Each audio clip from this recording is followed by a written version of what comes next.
जय हिंद। चलिए स्टार्ट करते हैं। Geography class 10th NCERT resource and development chapter 1 का पार्ट 2। आइए चलिए समझते हैं हम लोग। तो लास्ट क्लास में हम लोग पढ़े थे, कुछ टॉपिक्स को कवर कर लिया था हम लोगों ने, और आज उसी टॉपिक्स में हम लोग क्या करेंगे, उसी चैप्टर्स में आगे बढ़ते जाएंगे। और जैसे कि लास्ट क्लास में हम लोगों ने रिसोर्स पे डिस्कस किया था, क्लासिफिकेशन ऑफ रिसोर्स पे डिस्कस किया था। तो उसमें क्लासिफिकेशन ऑफ रिसोर्स में हम लोगों ने origin, exhaustibility, ownership and development पे डिस्कस किए थे। फिर हम लोग बढ़े थे डेवलपमेंट ऑफ रिसोर्सेज के अंदर। तो उसके बाद हम लोग धीरे धीरे आगे इस चैप्टर्स में बढ़ते जाएंगे। तो रिसोर्स में मैंने आप लोगों को बताया था कि व्हाट इज रिसोर्स। रिसोर्स का मैंने डेफिनेशन आप लोगों को क्लियर किया था। ये डायग्राम जो है, ये भी डायग्राम को मैंने कंप्लीट किया था। एंड इसके आगे मैंने फिर आप लोगों को बताया था कि हमारा रिसोर्सेज को हम लोगों ने जो डिवाइड किया गया है, ये ह्यूमन एंड नेचुरल बेसिस पे, तो ये भी मैंने आप लोगों को क्लियर किया था लास्ट क्लास में। एंड उसके बाद जो क्लासिफिकेशन ऑफ रिसोर्सेज है, तो उसको ही मैंने एग्जॉस्टिबिलिटी के हिसाब से, ऑरिजिन के हिसाब से और ऑनरशिप एंड डेवलपमेंट के हिसाब से उसको क्या किया था, पूरी तरीके से कैटेगराइज करके समझाया था। तो मे भी रिमेंबर होगा, अगर आप लोग ये वीडियो पार्ट 2 देख रहे हैं और पार्ट 1 अगर नहीं देखे हैं तो मेरे चैनल पे विजिट करके देख सकते हैं, या मैं डिस्क्रिप्शन में इसका लिंक दे दूंगा, आप लोग देख लीजिएगा इस वीडियो को। तो ये चैप्टर्स बहुत अच्छे से समझ में आ सकता है आप लोग को। तो on the basis of origin यहाँ पे मैंने आप लोगों को बताया था बायोटिक किसे कहते हैं, अबायोटिक रिसोर्सेज क्या था। एग्जॉस्टिबिलिटी के बेसिस पे बताया था renewable resource, non renewable resource. इसी के साथ मैंने आप लोगों को ये भी बताया था on the basis of ownership में इंडिविजुअल रिसोर्स, है ना, community on resource, national resource and international resource. उसके बाद हम लोग धीरे धीरे आगे बढ़ते गए थे और स्टेटस और डेवलपमेंट की तरफ बढ़े थे। तो स्टेटस ऑफ डेवलपमेंट में पोटेंशियल रिसोर्स को कंप्लीट किए थे, डेवलप्ड रिसोर्स को कंप्लीट किए थे, स्टॉक को समझे थे और रिजर्व्स को समझे थे। एंड फिर हम लोग आगे डेवलपमेंट ऑफ रिसोर्स के तरफ बढ़े थे आगे। तो डेवलपमेंट ऑफ रिसोर्स में हम लोगों ने समझा था कि रिसोर्स जो है हम लोगों को डेवलप करने के लिए क्यों जरूरी है, ये सारा चीज हम लोगों को समझे थे। एंड उसी के साथ हम लोग आज कुछ टॉपिक्स को कवर तो करेंगे। उससे पहले आप लोग देखे होंगे सस्टेनेबल डेवलपमेंट भी मैंने क्लियर किया था, तो सस्टेनेबल डेवलपमेंट भी मैंने क्लियर किया था आप लोगों को। उसके बाद मैंने रियो दी जेनेरियो अर्थ समिट भी कंप्लीट किया है। उसके बाद एजेंडा 21 मैंने बताया था। तो एंड अब हम लोग पढ़ेंगे आज resource planning. Resource planning, resource planning को आज समझेंगे।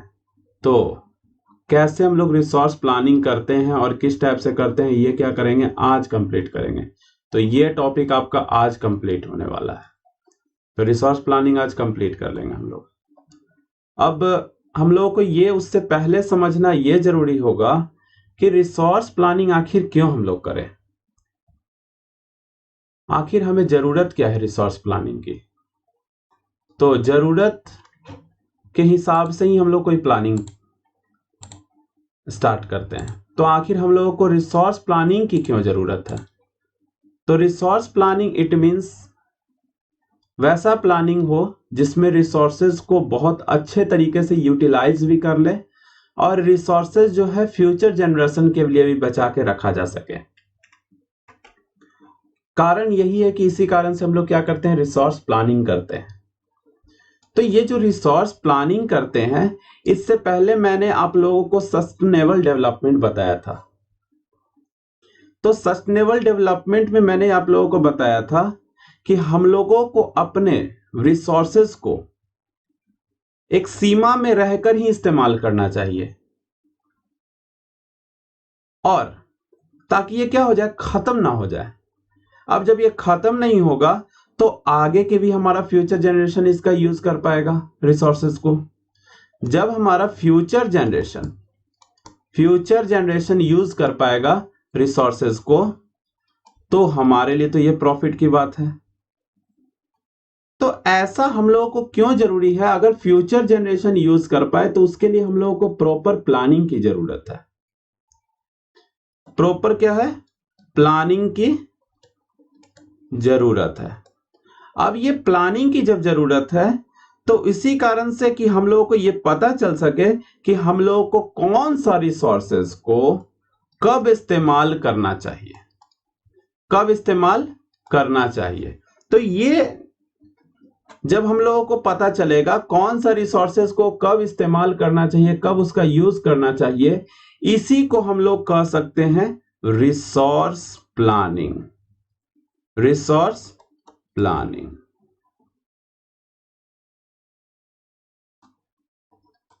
ठीक है, इसी को हम लोग कहेंगे रिसोर्स प्लानिंग। तो रिसोर्स प्लानिंग अब हम लोग खुल के इस पे डिस्कस करेंगे कि किस टाइप से रिसोर्स का प्लानिंग किया जाए।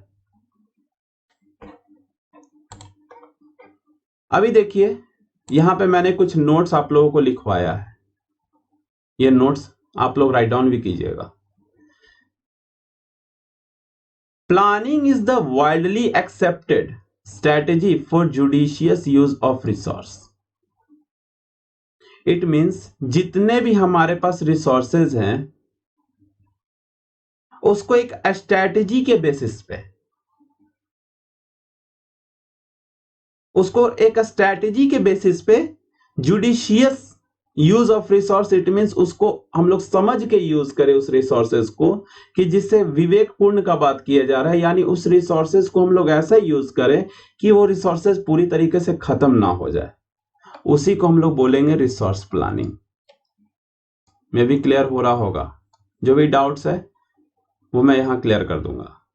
तो प्लानिंग क्या है? हमारा रिसोर्स प्लानिंग क्या है कि हमारे पास एक स्ट्रैटेजी हो जिसमें हम लोग शांति प्रिय अपने रिसोर्सेज को क्या कर पाए, यूज कर पाए, कि आगे का फ्यूचर जनरेशन भी हमारा उस रिसोर्सेज का यूज कर पाए। It has important in a country like India which has enormous diversity in the availability of resource. अभी देखिए हमारा जो इंडिया है, अगर बात करते हैं हम लोग इंडिया का, हम लोग बात करते हैं इंडिया का, तो इंडिया का जैसे ही हम लोग बात करते हैं तो यहां पे आपको डाइवर्सिटीज देखने को मिलेगा, बहुत ज्यादा, बहुत ही इनॉर्मस डाइवर्सिटीज देखने को मिलेगा। किस कारण से? अवेलेबिलिटी ऑफ रिसोर्सेज का। क्योंकि हमारे यहां अलग अलग टाइप का आप लोग को फैक्टर्स देखने को मिलता है हमारे इंडिया में। कहीं पे माउंटेन्स है, किसी रीजन में प्लेट्यूज है, प्लेन्स है, तो ये सारा जो रीजन देख रहे हैं इसी के कारण हमारे यहां डाइवर्सिटीज है, वो भी कैसा, इनॉर्मस। अवेलेबिलिटी ऑफ रिसोर्सेज का। तो ये इंडिया के पॉइंट ऑफ व्यू से अगर देखते हैं तो हम लोग को सही में प्रॉपर प्लानिंग करने की जरूरत है रिसोर्सेज को लेकर के।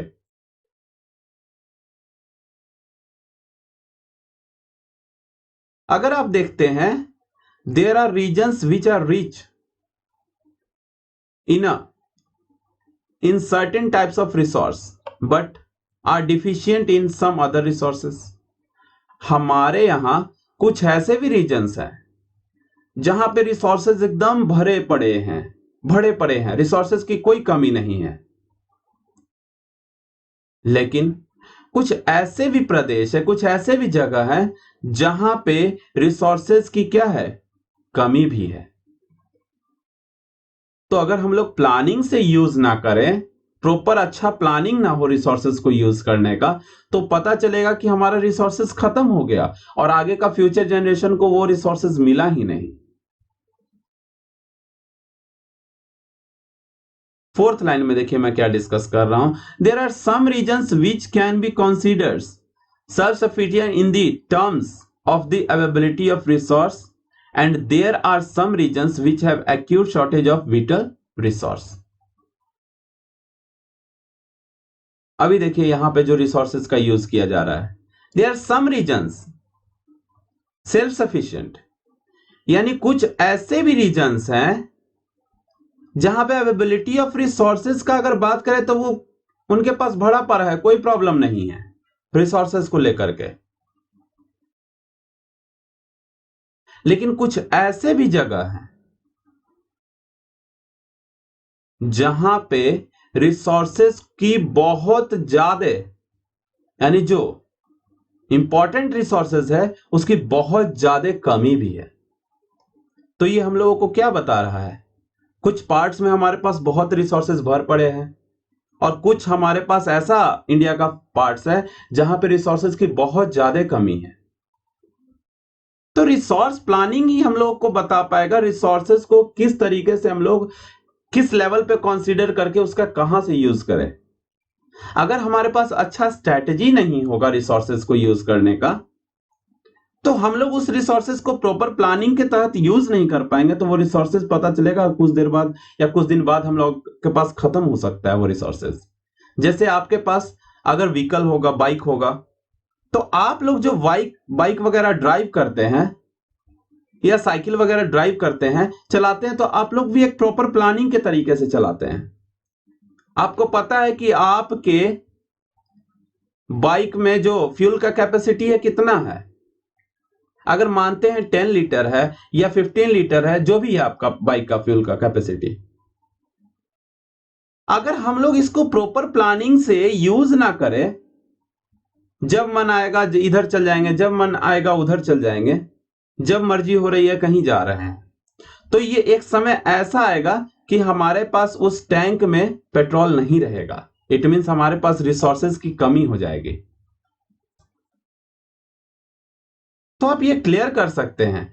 तो अगर हम लोग उसी फ्यूल्स का प्रॉपर प्लानिंग से यूज करें कि ट्रैफिक वाले रीजंस में ना जाएं, अच्छे रोड का में जाके हम लोग क्या करें, हमारा तो ये क्या हो जाएगा, प्रॉपर प्लानिंग करते हैं और ज्यादा से ज्यादा अगर हम लोग घूमने का कम से कम बाइक का यूज करें, यानी रिसोर्सेज का प्रॉपर प्लानिंग स्टार्ट कर देते हैं, एक स्ट्रैटेजी डेवलप कर देते हैं, तो हमारे पास क्या होगा, रिसोर्सेज को बहुत अच्छे तरीके से हम लोग ज्यादा समय तक यूज कर पाएंगे।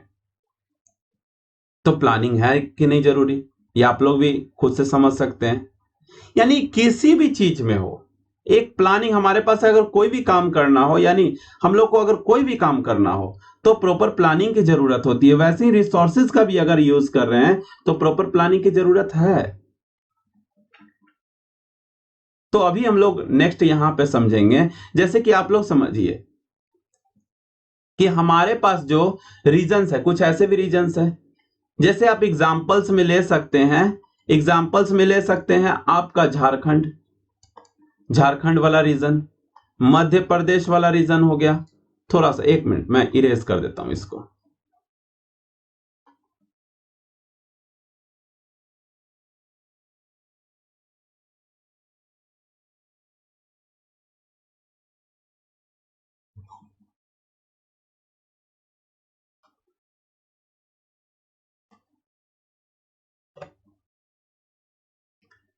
अभी देखिए जैसे हमारे पास अगर बात करें तो झारखंड वाला जो रीजन है प्लस मध्य प्रदेश वाला रीजन है प्लस छत्तीसगढ़ वाला रीजन है, तो ये सब में हमारे पास क्या है, बहुत अच्छा कोल का फैक्टर्स मौजूद है।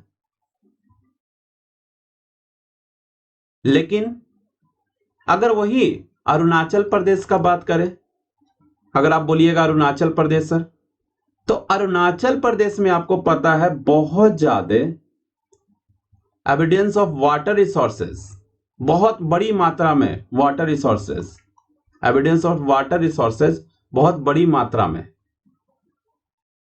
पाए जाते हैं। लेकिन वहां पे अगर बात कीजिएगा तो लैक ऑफ इंफ्रास्ट्रक्चर्स डेवलपमेंट की कमी है। इंफ्रास्ट्रक्चर्स हो गया, डेवलपमेंट की क्या है, कमी है। तो ये सब हम लोगों को प्रॉब्लम्स देखने को मिलता है। ये कारण क्या है, अलग अलग जगह पे अलग अलग टाइप का रिसोर्सेज है और हमारे पास अलग अलग टाइप का जगह भी है। कुछ रीजन्स में बहुत ज्यादा रिसोर्सेज भरे हुए हैं, कुछ रीजन्स में रिसोर्सेज की बहुत ज्यादा कमी है। वैसे में आप राजस्थान वाला पार्ट ले लीजिए। राजस्थान वाले पार्ट में आपको पता है कि विंड एंड सोलर एनर्जी की बहुत बड़ी मात्रा में हम लोग को मिल सकती है। लेकिन अगर आप बात करें लद्दाख का रीजन का, लद्दाख वाले रीजन में अगर बात करते हैं तो आप लोग को वहां पे भी कुछ रिसोर्सेज मिलेंगे, लेकिन बहुत कमी है उस रिसोर्सेज में। हमारे पास लद्दाख वाले रीजन में रिसोर्सेज की कमी है।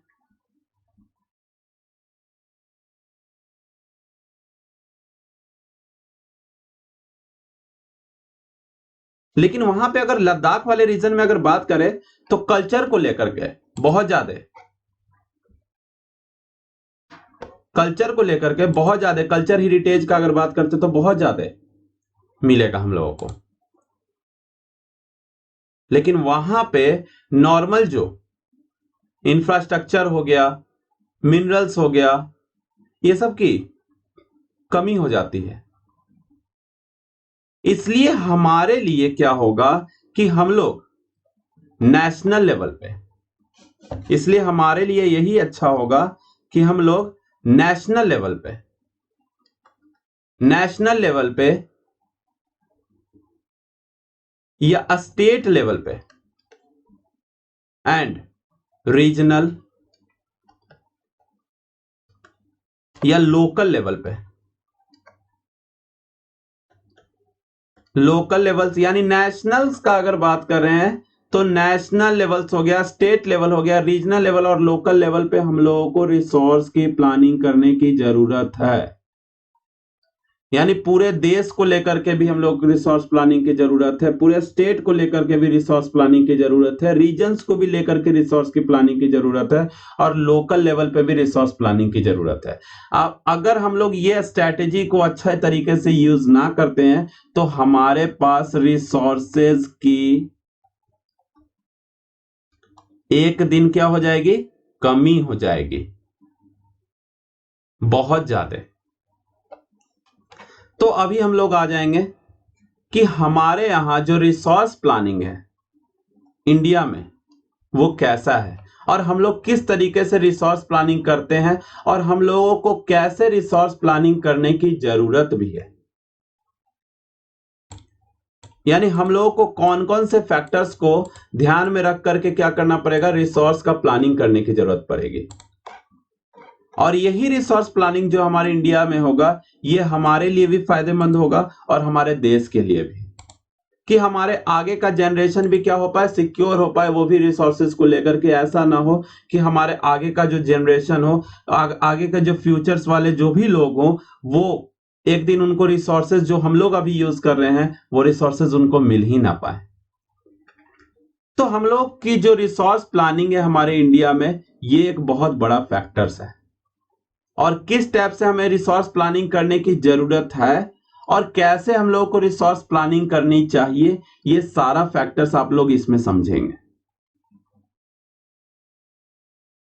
तो हम लोग रिसोर्स प्लानिंग का जब बात करते हैं, रिसोर्स प्लानिंग का बात करते हैं तो थोड़ा सा एक छोटा सा मैं आप लोगों को क्लू दे देता हूं पहले ही, इसको समझाने से पहले, क्योंकि ये लाइन आप लोगों को जल्दी याद नहीं रहने वाला है।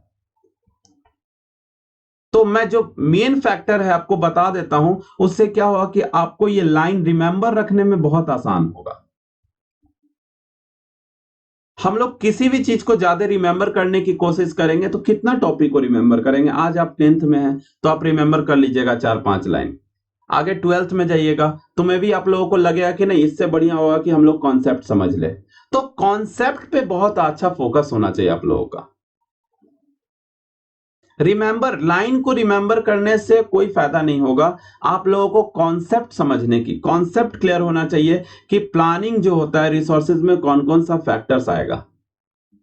अगर हम लोग कॉन्सेप्ट को क्लियर रखते हैं तो हमारा प्रॉपर आंसर भी अच्छा हम लोग राइट कर पाएंगे। तो अभी हम लोग टाइम वेस्ट ना करके हम लोग इस पे आगे बढ़ते हैं। तो आप लोग ये समझिए कि हमारे यहां रिसोर्सेस को किस टाइप से प्लान करना चाहिए या की जाती है, क्योंकि करना चाहिए और की जाती है में दोनों में कुछ कम का डिफरेंस है। हमारे इंडिया में जो प्लानिंग बताया गया है उस पर बहुत इंप्लीमेंटेशन बहुत कम हो पाता है, तभी तो हमारे यहां कुछ रिसोर्सेज की कमी है। तो क्या तरीका सही है हमारे यहां, लेकिन उसमें बहुत इंप्लीमेंटेशन का अगर बात करें उस तरीके को लेकर के, तो वो उसको यूज नहीं किया जाता, उस प्लानिंग को बहुत अच्छे से फोकस नहीं किया जाता है। प्लान अच्छा तो बनाया गया बट उस पर इंप्लीमेंटेशन का काम नहीं हो रहा है अच्छे से। तो आते हैं यहां, जैसे हमारे यहां इंडिया में सबसे पहले क्या होता है, गवर्नमेंट ये पता लगाती है कि हमारे पास कौन कौन से रिसोर्सेज हैं। रिसोर्स प्लानिंग इन इंडिया में बात कर रहे हैं, तो सबसे पहले गवर्नमेंट क्या पता लगाएगी कि हमारे यहां कौन कौन सा रिसोर्सेज हैं और हमारे पास कौन सा रिसोर्सेज कहां पे है। तो आप लोगों को दो फैक्टर्स पता चल गया होगा कि रिसोर्सेज कौन कौन सा है, दूसरा वो रिसोर्सेज जो भी है वो कहां पे अवेलेबल है। तो दो फैक्टर अगर आप लोगों को पता चलेगा, जैसे कि आप लोगों को पता है इंडिया में झारखंड ले लीजिए, छत्तीसगढ़ ले लीजिए और मध्य प्रदेश ले लीजिए, झारखंड प्लस छत्तीसगढ़ प्लस मध्य प्रदेश, ये सब में कोल बहुत अच्छे मात्रा में पाया जाता है और इतना पाया जाता है कि करोड़ों टन में हम लोग कह सकते हैं इसको। हमारे पास कोयला का बहुत बड़ा भंडार है, इस 3 स्टेट में तो बहुत ज्यादा मिलती है, इस 3 स्टेट में बहुत ज्यादा मिलती है कोयला का भंडार। तो पहला क्या किया जाएगा, डिमांड क्या है रिसोर्स प्लानिंग करने का, तो आइडेंटिफाई किया जाना चाहिए कि हमारे पास कौन कौन सा रिसोर्सेज है और ये कहां कहां पे है, याद रहेगा। एंड सेकंड, इसके बाद गवर्नमेंट ये पता लगाती है कि ये रिसोर्सेज को यूज करने का बेस्ट तरीका क्या है, बेस्ट तरीका क्या होगा। उसके बाद जब हमारे पास कहां है रिसोर्स, कितना है रिसोर्स, तरीका क्या होना चाहिए, और इसके बाद हम लोग ये पता लगाएगी गवर्नमेंट, ये यानी फर्स्ट मेथड में क्या पता लगाएगा कि हमारे पास कौन कौन सा रिसोर्सेज है, कहां पे है। सेकंड में हम लोगों को क्या पता लगाना है कि हमारे पास रिसोर्सेज जो इस्तेमाल करने का, यूज करने का सबसे अच्छा तरीका क्या है, और उसके लिए उस रिसोर्सेज को यूज करने के लिए हम लोग को क्या क्या सामानों के साथ कौन कौन सी टेक्नोलॉजी का यूज किया जाना चाहिए, ये हम क्लियर कर लेंगे। लाइन अभी लिखा हुआ है बहुत अच्छे से, आप लोग को ये लाइन भी समझ में आ जाएगा। तो ये तो मैं हिंट पे बता रहा हूं आपको। थर्ड, फिर लास्ट में गवर्नमेंट क्या करती है हमारे इंडिया में कि हम लोग के पास पता चल गया कि हमारे पास रिसोर्सेज जो है कौन कौन सा रिसोर्सेज है, कहां पे रिसोर्सेज है, ये तो पता चल गया। ये भी पता लग गया कि उसको इस्तेमाल करने का, यूज करने का सबसे बढ़िया तरीका क्या होगा। ये भी पता लग गया कि कौन से टेक्नोलॉजी का जरूरत पड़ेगा। तो लास्ट में ये प्लान करती है कि हम लोग उस रिसोर्सेज को कितना प्लान कर पाएंगे, कितना प्लान करना चाहिए, कितना यूज करना चाहिए, कितना इस्तेमाल करना चाहिए उस रिसोर्सेज को, कि आगे हमारा फ्यूचर में भी बचा के रखा जाए। तो यही फैक्टर्स है जो आपका बहुत ज्यादा हेल्प करेगा, और ये फैक्टर अगर आप लोग रिमेंबर रखते हैं तो रिसोर्स प्लानिंग इन इंडिया कभी भूलने वाले भी नहीं है। तो अभी हम लोग आते हैं, तो रिसोर्स प्लानिंग क्या है हमारे यहां देखिए, कोई भी प्रोसेस जो है प्लानिंग है वो थोड़ा सा कॉम्प्लेक्स होता है, लेकिन हम लोग अगर बढ़िया से स्ट्रैटेजी पे उसको उतार के चले, उसका इम्प्लीमेंटेशन बहुत अच्छा हो, तो वो रिसोर्सेज का जो प्लानिंग है, किसी भी प्लानिंग को हम लोग सक्सेसफुली उसको क्या कर सकते हैं, कंप्लीट कर सकते हैं।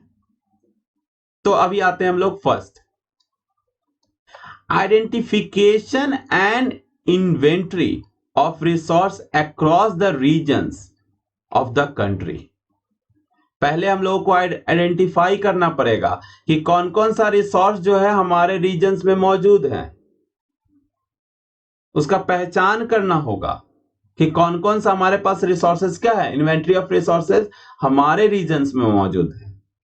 This involves surveying, mapping and qualitative and quantitative estimation and measurement of resource. यानी हम लोग को सर्वे करवाना होगा, मैपिंग करवाना होगा। मैपिंग समझ रहे होंगे कि कौन कौन सा रिसोर्स किस किस रीजन में मौजूद है, वो मैपिंग। क्वालिटेटिव, कैसा क्वालिटी का है, बहुत अच्छा है या लो क्वालिटी का है, ये क्वालिटी पे डिपेंड करेगा। तो ये क्वालिटी भी पता लगाना है कि कैसा रिसोर्सेज का क्वालिटी है, और क्वांटिटेटिव भी पता लगाना है, एस्टिमेट उसका वैल्यू पता होना चाहिए, उसका मेजर करना चाहिए कि हमारे पास जो रिसोर्सेज है आखिर ये कितना मौजूद है। तो पता चल गया होगा आप लोगों को। फर्स्ट ऑफ ऑल आइडेंटिफाई करेंगे रिसोर्सेज को किसी रीजन्स में, सर्वे करवा सकते हैं। आइडेंटिफाई करने का तरीका क्या है, सर्वे करवा सकते हैं, मैपिंग करवा सकते हैं, जिसके कारण क्वालिटेटिव उसको क्वालिटी पता चल सकता है, क्वांटिटी पता चल सकता है, वो कैसा है और कितना है। जब ये पता चल जाएगा, ये हम लोग मेजर करवा लेंगे, तो अब सेकंड मेथड पे आएंगे, evolving a planning structure. Involving a planning structure endowed with appropriate technology, a skill and institutional setup for implementing resource development plans। तो हम लोग यहां पे क्या करेंगे, यहां पे हम लोग को प्लानिंग का जो स्ट्रक्चर है उसको अपने एप्रोप्रिएट टेक्नोलॉजी के साथ में, बहुत अच्छा टेक्नोलॉजी के साथ में, स्किल्स के साथ में एंड इंस्टीट्यूशंस के साथ में उसको रिसोर्सेज इंप्लीमेंट करने का काम करवाएंगे, उसको इंप्लीमेंट करने का काम करवाएंगे, और एक ढांचा तैयार करेंगे और एक प्लान्स को डेवलप करेंगे।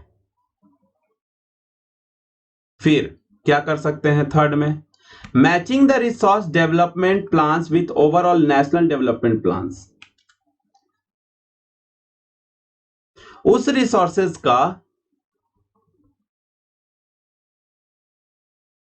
क्या करेंगे हम लोग, उस रिसोर्सेज का नेशनल डेवलपमेंट प्लान और रिसोर्स डेवलपमेंट प्लान के साथ इक्वली क्या करेंगे, उसको पूरी तरीके से एक योजना, एक विकास योजना पे क्या करेंगे, पूरी तरीके से समन्वय स्थापित करने का काम करेंगे, मैचिंग करने का काम करेंगे कि जो रिसोर्स डेवलपमेंट प्लान है वो कैसा है और हमारा नेशनल डेवलपमेंट प्लान है वैसा है। यानी दोनों अगर मिल जाए तो हम लोग बहुत अच्छे स्ट्रेटेजीज के बेसिस पे क्या कर सकते हैं, रिसोर्स प्लानिंग कर सकते हैं इंडिया का। यानी इसमें क्या क्या हुआ, हम लोग कैसे कहेंगे कि रिसोर्स का प्लानिंग बहुत अच्छा हुआ। तो यहां पे 2 सेकंड में इरेज कर देता हूं कुछ पॉइंट्स को, उसके बाद आप लोग को थोड़ा सा अच्छे से और समझ में आएगा। घबराने की जरूरत नहीं है, सारे टॉपिक्स को बहुत अच्छे तरीके से मैं समझाऊंगा, यहां पे कुछ घबराने की जरूरत नहीं है।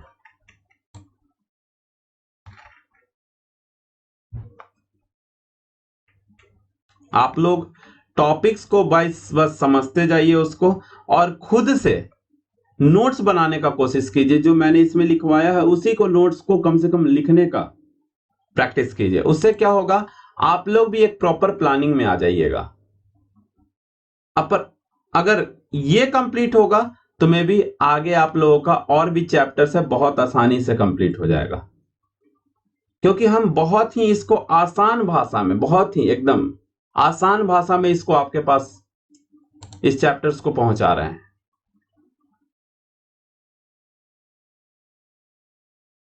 तो अभी हम लोग आएंगे, कैसे कहें कि हमारा प्लानिंग अच्छा है, कैसे प्लानिंग अच्छा है, आखिर कैसे कह सकते हैं हम लोग, कब कह सकते हैं कि हमारा रिसोर्स जो प्लानिंग हम लोगों ने किया है वो बहुत अच्छा है। तो रिसोर्स जो प्लानिंग किया है वो कैसे अच्छा है, यहां पर क्लियर कर लीजिए। अगर हम लोगों ने आइडेंटिफाई किया है इन्वेंट्री का, जो भी हमारे रीजन्स में मौजूद था उसका पता लगाया है, सर्वे करवाया है, मैपिंग करवाया है, क्वालिटी के बारे में पता लगवाया है, क्वांटिटी के बारे में पता लगाया है, उसका एस्टिमेट वैल्यू पता लगाया है मेजर करवा के रिसोर्सेज का कि वो कितना निकल सकता है वो रिसोर्सेज, और हम लोग इसमें प्लानिंग में अपने स्ट्रक्चर को ऐड करते हुए अपने टेक्नोलॉजी को क्या करेंगे, यूज करने का कोशिश करेंगे, स्किल्स को यूज करेंगे, इंस्टीट्यूशनल सेटअप को इंप्लीमेंट करने का प्रयास करेंगे और डेवलप प्लान बनाएंगे। डेवलपमेंट क्या बनाएंगे, प्लान बनाएंगे। तो इस रिसोर्सेस को रिसोर्स डेवलपमेंट प्लान के साथ मैच करके नेशनल डेवलपमेंट प्लान के साथ मैच कर देते हैं। अगर वो रिसोर्स इक्वली ट्रीट होता है, इट मींस आप समझ जाइए कि हमारा प्लानिंग क्या है, बहुत ही अच्छा है। थोड़ा सा आप लोग को थर्ड वाला लाइन में भी प्रॉब्लम हो रहा होगा, थर्ड वाला लाइन। तो थर्ड वाला लाइन आप लोग क्लियर यहां समझिए। जैसे हम लोगों ने रिसोर्स डेवलपमेंट प्लान बनाया कि हम लोगों को कौन सा रिसोर्स डेवलप करने की जरूरत है। जैसे हम लोग फॉसिल फ्यूल्स को ही ले लेते हैं, फॉसिल फ्यूल्स को ही ले लेते हैं। तो फॉसिल फ्यूल जो हमारे पास रिसोर्स है, इसको हम लोग डेवलप करना चाह रहे हैं कि हमारे पास क्वालिटी और प्योर हो जाए, और प्योर हो जाए। वैसे ही हम लोग चाह रहे हैं कि हमारे पास और भी रिसोर्सेज है, जैसे सनलाइट से हम लोग जो रिसोर्सेज का यूज कर रहे हैं। खैर ये तो सनलाइट रिसोर्सेज कभी खत्म नहीं होने वाला है, लेकिन एज ए एग्जांपल आप मान लीजिए आयरन ले लीजिए। तो आयरन का जो रिसोर्स डेवलपमेंट प्लान है, अगर ये नेशनल डेवलपमेंट प्लान में वेरी कर जाता है तो इट मींस आप जान लीजिए जो नेशनल डेवलपमेंट प्लान हम लोगों ने बनाया है वो रिसोर्स डेवलपमेंट प्लान में वेरी कर जाता है, तो हम लोग समझेंगे कि हमारा जो रिसोर्स प्लानिंग है वो बहुत अच्छे तरीके से कंप्लीट हो चुका है। तो इतना आपको मोटा मोटी पता चल गया होगा कि कितना अच्छे तरीके से हम लोग रिसोर्स का प्लानिंग कर सकते हैं और हमारे यहां कौन सा प्लानिंग क्या किया जाता है, यूज किया जाता है। तो मे भी मुझे अब कंजर्वेशन ऑफ रिसोर्सेज के तरफ बढ़ना चाहिए। उससे पहले हम थोड़ा सा और आप लोगों को कुछ बताने का कोशिश करते हैं। कंजर्वेशन ऑफ रिसोर्सेज से पहले हम लोगों को क्या करना पड़ेगा, कुछ और हम आप लोगों को बता देते हैं। थोड़ा सा कुछ टॉपिक्स जो है, तो टॉपिक्स आपके सिलेबस में, बट उसको थोड़े से और इसी में अगर नहीं समझ में आया तो समझ लीजिए थोड़ा सा और। जैसे मान के चलिए किसी भी रीजन के लिए, किसी भी रीजन के लिए हम लोग चाहते हैं कि उसका क्या हो, विकास, उसका डेवलपमेंट हो। अगर वो रिसोर्स से हम लोग चाहते हैं कि वो रीजन का बहुत अच्छा क्या हो, डेवलपमेंट हो, वो जगह धीरे धीरे आर्थिक स्थिति उसकी मजबूत होते जाए, यानी इकोनॉमिकल कंडीशन मजबूत होते जाए। तो हम लोग क्या चाहेंगे, अगर हम लोग समझते हैं कि वो जो डेवलपमेंट हो रहा है वो रिसोर्सेज के कारण हो रहा है, तो सिर्फ ऐसा नहीं है। रिसोर्सेज अगर किसी रीजन में, मैंने आप लोगों को बताया कि जहां जहां रिसोर्सेज की बहुतायत है, जैसे कि मानते हैं झारखंड हो गया, छत्तीसगढ़ हो गया, मध्य प्रदेश हो गया, ये सब रीजन में डेवलपमेंट बहुत कम है, लेकिन आप देख लीजिए रिसोर्सेज तो भरा पड़ा है। तो हम लोगों को क्या करने की जरूरत है, रिसोर्स तो उस रीजन में हो, उसके साथ साथ टेक्नोलॉजी को भी क्या करने पाए, उस पर यूज कर पाए, और बहुत सारे जो इंस्टीट्यूशंस हैं उनका भी उसमें इनरोल करवा पाए। उसी के कारण हमारा क्या हो पाएगा, रिसोर्सेज का बहुत अच्छा यूज भी हो पाएगा और हमारा कंट्री एक साथ पूरे हर एक स्टेट एक लेवल पे आगे बढ़ पाएंगे। आपको पता होगा बहुत सारे ऐसे भी हमारे कंट्री में जगह हैं, ऐसे भी प्रदेश हैं, ऐसे भी स्टेट हैं जिनके पास रिसोर्सेज तो हैं, तभी वो पूरी तरीके से इकोनॉमिकली बहुत वीक हैं, बैकवर्ड रीजन्स में आते हैं। यानी there are many regions our country that are rich in the resource but these are include in the economically backward reason.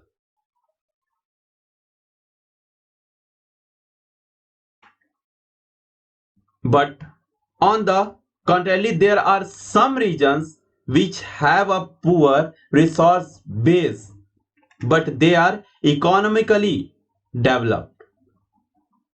It means कुछ ऐसे भी resources हैं जिनके पास कुछ ऐसे भी regions हैं जिनके पास resources की कमी है, बट वो क्या है, पूरी तरीके से इकोनॉमिकली क्या है, डेवलप्ड है। ये हम लोगों को पता चलता है, ये हम लोगों को पता चलता है। बहुत सारे स्टेट का आपके पास एग्जांपल ऐसा मिल जाएगा, बहुत सारे स्टेट का। जैसे मैंने आप लोगों को बताया, झारखंड का बताया एग्जांपल, छत्तीसगढ़ का बताया, मध्य प्रदेश का बताया, राजस्थान का, जम्मू एंड कश्मीर का बताया, अरुणाचल प्रदेश का बताया। वहीं आप ले लीजिए दिल्ली को, दिल्ली ले लीजिए, टाउन वाला रीजन कितना बढ़िया है। तो कुछ ऐसे हैं हमारे पास रीजन्स जहां पे रिसोर्सेस की कमी है, लेकिन वो इकोनॉमिकली क्या है, पूरी तरीके से डेवलप्ड है। रिसोर्सेस तो पुअर हैं बट इकोनॉमिकली डेवलप्ड है। तो हिस्टोरिकली अगर बात करें तो थोड़ा सा इसमें हम लोग हिस्ट्री की तरफ मुड़ना चाहेंगे।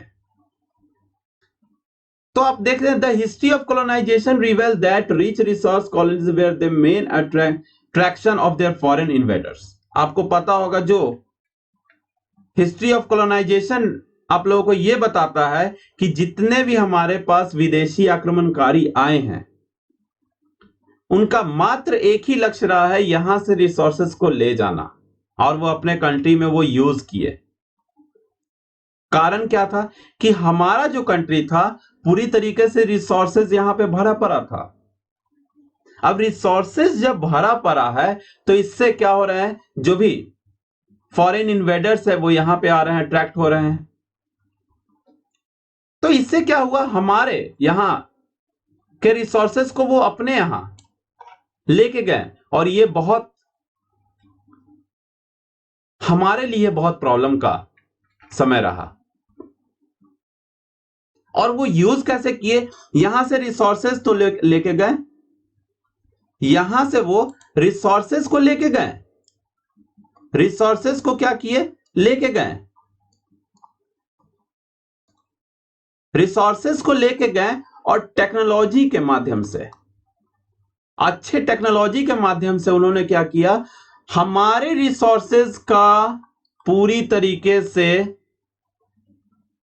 एक्सप्लॉइट किए, हमारे रिसोर्सेज का एक्सप्लॉइटेशन हुआ,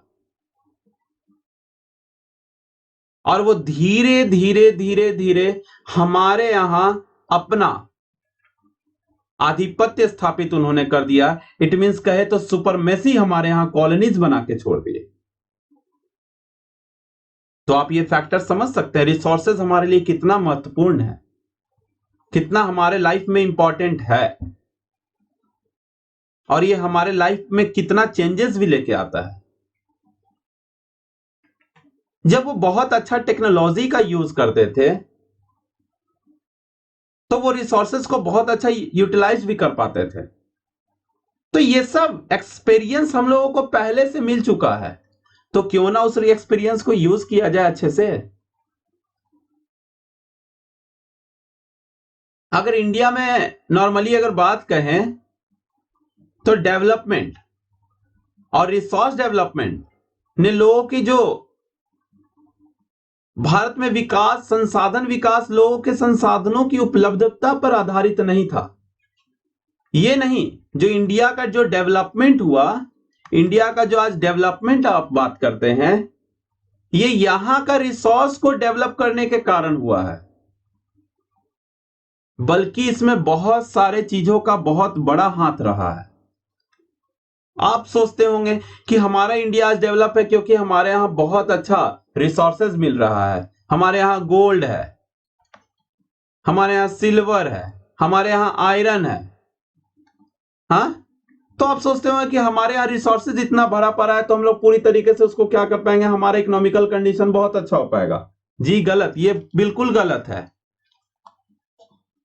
ये बिल्कुल पूरी तरीके से गलत है।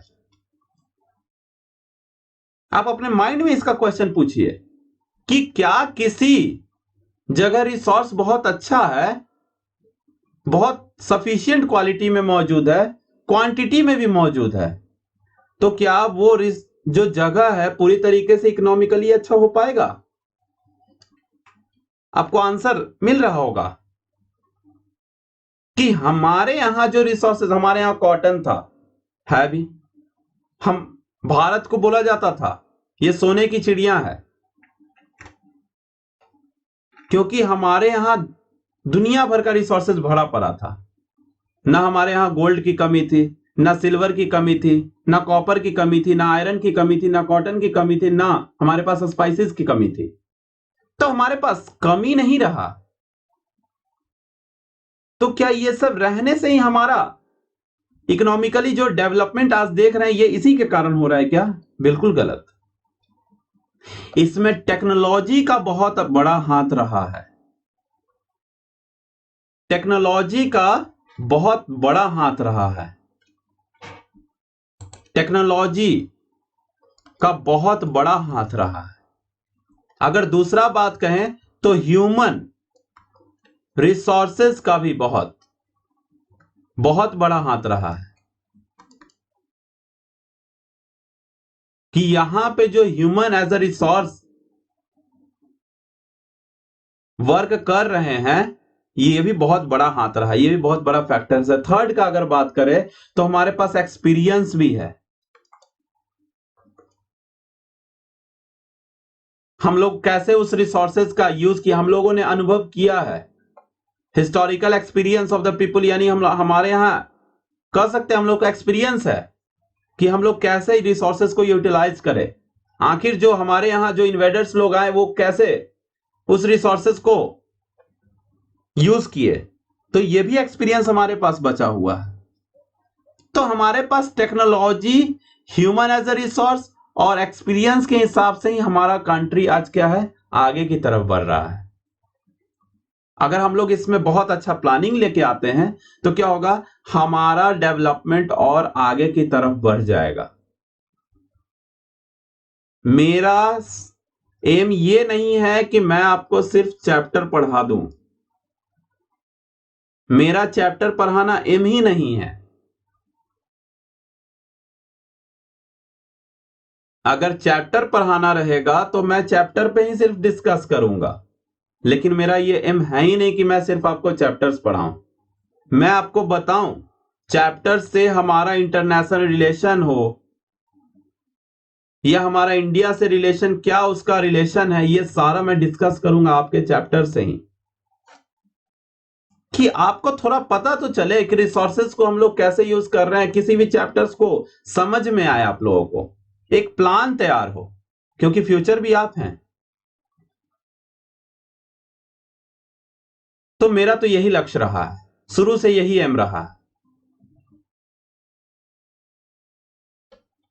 तो आप लोग को पता चल गया होगा, हमारा इंडिया नॉर्मली एक रिसोर्सेज के सहारे आज डेवलप नहीं किया, यानी हमारे इंडिया में रिसोर्सेज को लेकर के नहीं, तो technology, human as a resource और एक्सपीरियंस भी किया गया कि जो फॉरेन इन्वेडर्स थे, अटैकर्स थे, उन्होंने किस तरीके से हमारे यहां हमारे रिसोर्सेज को यूटिलाइज किए अपने टेक्नोलॉजी के माध्यम से, है ना, और उसको एक्सप्लॉइट किए।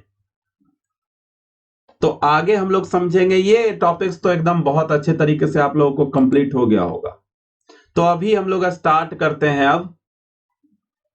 अभी हम लोग का स्टार्टिंग चलेगा कंजर्वेशन ऑफ रिसोर्स, क्योंकि वीडियोस लंबा हो जाएगा आप लोगों को। मैं इस पे प्रॉपर डिस्कस करके भी वीडियोस वगैरह बनाऊंगा, जो आपके एग्जाम, किसी भी एग्जाम का पॉइंट ऑफ व्यू से, ये जितना मैं फैक्टर्स बता रहा हूं एनसीईआरटी से ये आउट है ही नहीं।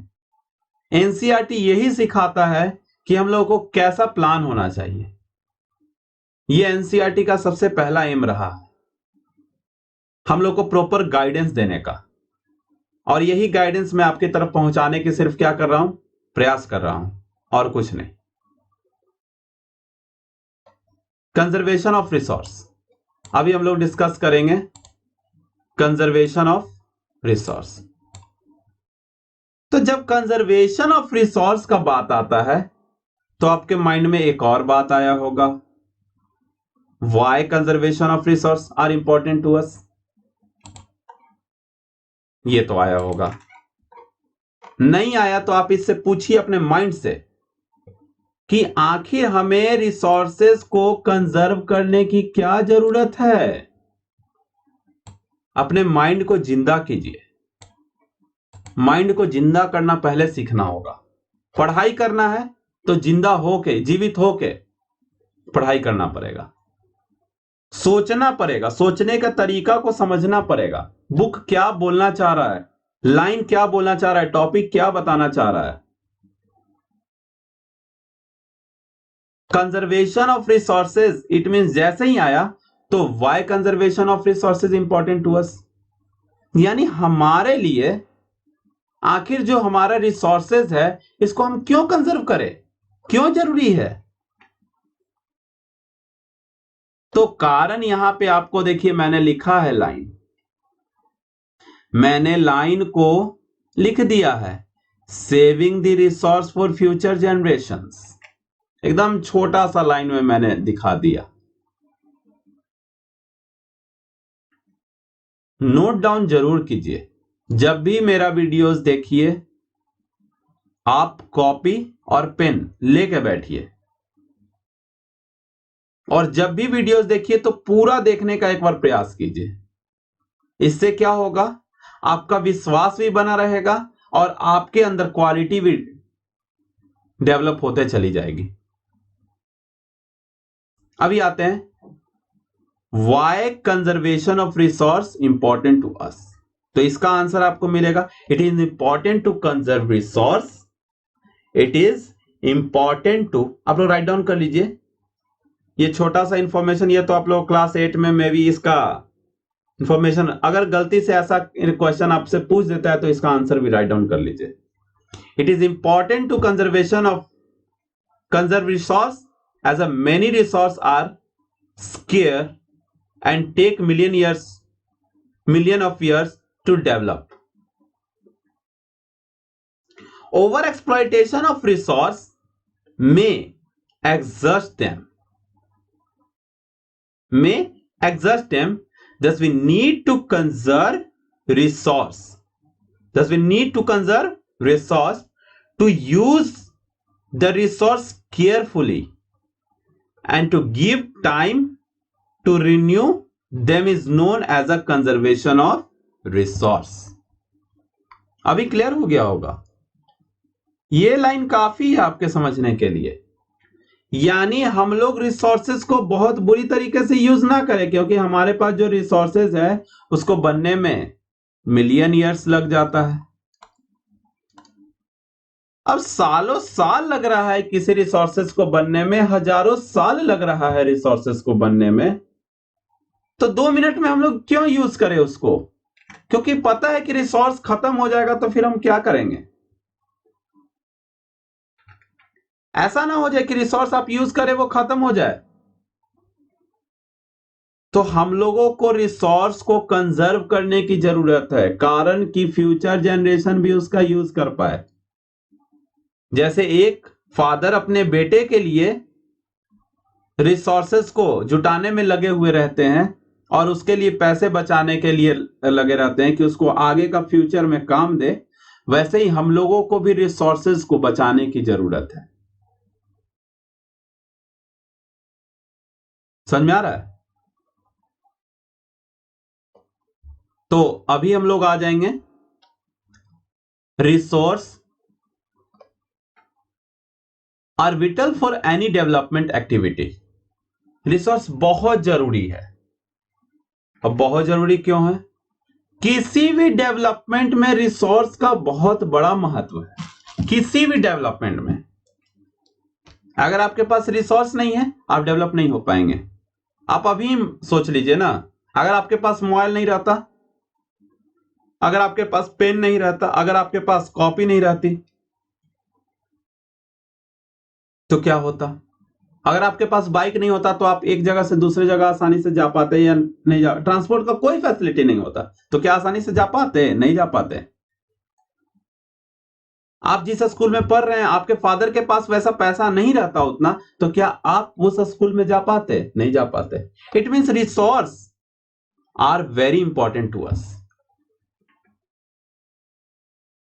तो रिसोर्सेज हमारे लिए जरूरी है। जब रिसोर्सेज हमारे लिए जरूरी है तो resource are vital for any development activity. But irrational consumption and overutilization of resource may lead to socio-economic and environmental problem.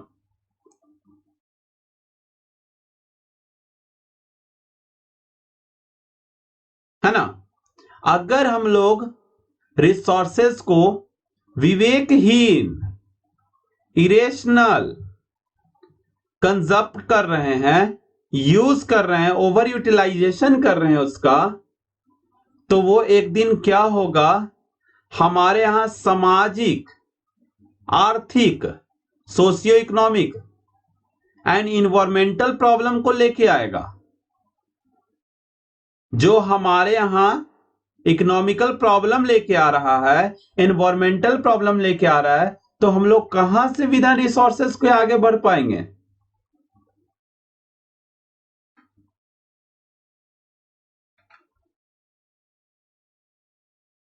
तो हम लोग को क्या करना चाहिए? कंजर्व करने की जरूरत है। एक ही ऑप्शन है ना, कंजर्व कीजिए और प्रॉपर प्लानिंग के साथ कीजिए। To overcome these problems, resource conservation at various level is important. Various level is important. अलग अलग हमारे पास समस्याओं से बचाव के लिए अलग अलग लेवल पे क्या होना चाहिए? उसको कंजर्व करने का तरीका, रिसोर्सेज को कैसे कंजर्व किया जाए, ये पता होना चाहिए अलग अलग लेवल पे, और सब लोगों को ये सोचना पड़ेगा।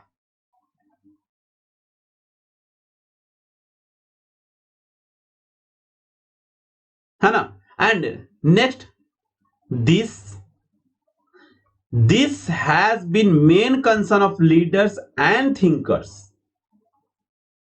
इन द पास्ट। फॉर एग्जाम्पल, बहुत सारे ऐसे लीडर्स रहे, बहुत सारे ऐसे थिंकर्स रहे जिन्होंने इस चीज को सोचा। हमारे इंडिया का भी बात कर सकते हैं। हमारे इंडिया में जैसे गांधी जी और अलग अलग पॉलिटिकल लीडर्स वगैरह थे, जिन्होंने क्या किया, हमारे यहां रिसोर्सेज को लेकर के उन्होंने बताया कि हम लोगों को रिसोर्सेज की प्लानिंग की जरूरत है, रिसोर्सेज की प्लानिंग की जरूरत है। उन्होंने हम लोगों को बताया। अगर हम लोग उनका अभी भी अगर उस बात को आगे ना बढ़ाएं, तो हम लोगों को क्या समझना चाहिए? गांधी जी का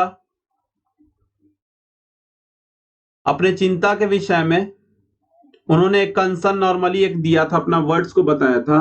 उनका वर्ड्स था कि हमारे पास there is enough for everybody, there is enough for everybody, everybody's needs and not for anybody's greed, anybody's greed।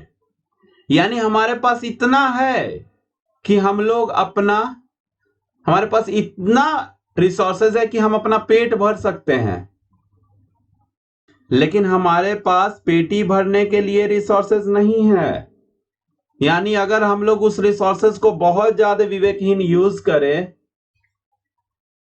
बहुत ज्यादा यूज करें, इरेशनल ओवर यूटिलाइजेशन रिसोर्सेज का कर रहे हैं, तो हमारे पास उतना रिसोर्सेज नहीं है।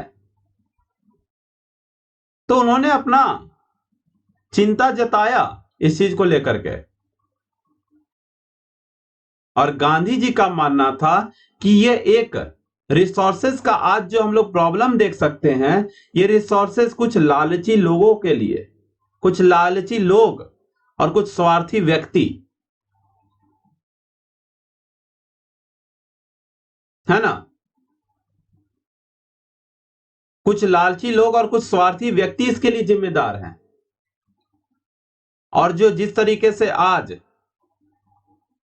मॉडर्न आप देख रहे हैं कि टेक्नोलॉजी, नया नया टेक्नोलॉजी, मॉडर्न टेक्नोलॉजी आ रहा है, तो ये भी एक बहुत बड़ा योगदान है इसमें। कारण कि नए टेक्नोलॉजी आ रहे हैं तो लोग उस रिसोर्सेज का ज्यादा से ज्यादा उपयोग करने की तरफ आगे बढ़ रहे हैं।